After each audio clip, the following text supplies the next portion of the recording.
There was a girl named Amina, a young Muslimah, living in a bustling city. From the outside, her life seemed perfect. A steady job, a loving family, and a strong connection to her faith. But deep down, Amina was struggling. She often felt trapped by her own doubts, burdened by the expectations of others, and haunted by mistakes she could not forgive herself for. This is her story, a story of finding self respect, embracing self forgiveness, and placing unwavering trust in Allah. The challenges in Amina's journey often played out in the most ordinary of faces. Take her office, for example, where she was known for being reliable, sometimes too reliable. Amina is working diligently. A colleague, Sarah, approaches her with a stack of documents. Sarah, Amina, can you cover for me again today? I need to leave early. This wasn't the first time Sarah had asked for Amina's help. For years, Amina believed that saying yes to everyone was part of being a good Muslim. But this time, something shifted. Amina hesitates, glancing at the pile of work already on her desk. She takes a deep breath and said, I'm sorry, Sarah. I can't today. Maybe someone else could help you this time? Sarah looks surprised, but eventually nods and walks away. For Amina, this small act of setting boundaries was a monumental step towards self-respect. Family gatherings were another battlefield where Amina often found herself at odds. At one dinner, her aunt Fatima made a comment that hit close to home. Fatima, Amina, you are always so focused on work. Don't you think it's time to start prioritizing marriage? Amina's cousins giggle softly, and Amina feels the familiar sting of embarrassment.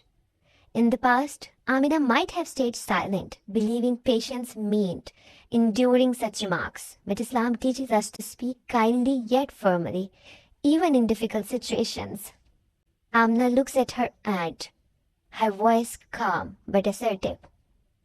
Aunt Fatima, I appreciate your concern, but I am focusing on what's best for me right now. Marriage is important, but so is fulfilling my potential in other areas. Her aunt looks taken aback, but nods thoughtfully. It wasn't easy, but Amina began to realize that respecting herself didn't mean disrespecting others. It meant valuing her own journey. In her quiet moments, Amina often turned to the Quran for guidance. One evening, she read the verse, Indeed, the most noble of you in the sight of Allah is the most righteous of you. Amina closes the Quran, picks up her journal and writes, What does self-respect mean to me as a Muslimah? This verse reminded Amina that her worth wasn't tied to others' opinions, but to her relationship with Allah. One of Amina's greatest struggles was forgiving herself for her past mistakes. She often found herself looking at an old photo from a party she regretted attending. Amina felt unworthy, as if her mistakes defined her. But then she remembered the hadith, every son of Adam sins, and the best of those who sin are those who repent. Amina opens her dua journal and writes, Ya Allah, forgive me and guide me to do better. In Islam, repentance is a gift, an opportunity to seek Allah's mercy and start anew. Amina learned that forgiving herself was part of that process. Amina smiled softly, putting the photo away and replacing it with a sticky note on her mirror that reads, Allah's mercy is greater than my mistakes. Doubt was another obstacle Amina faced, especially when considering new opportunities. Over coffee with her friend Leila, she shared her fears. I don't know, sometimes I feel like I'm not good enough, like I will fail. Leila, remember Amina, doubt is a trick of shaitan. You have already achieved so much. Trust in Allah and trust in yourself.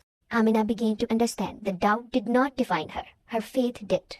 She turned to Allah in prayer, seeking guidance and strength. Amina discovered that Islam encourages balance, kindness without self-sacrifice, humility without self-neglect. Self-respect and self-forgiveness are not about arrogance or forgetting your mistakes. They are about knowing your worth as a servant of Allah. When you carry yourself with dignity and hope, you inspire others to do the same.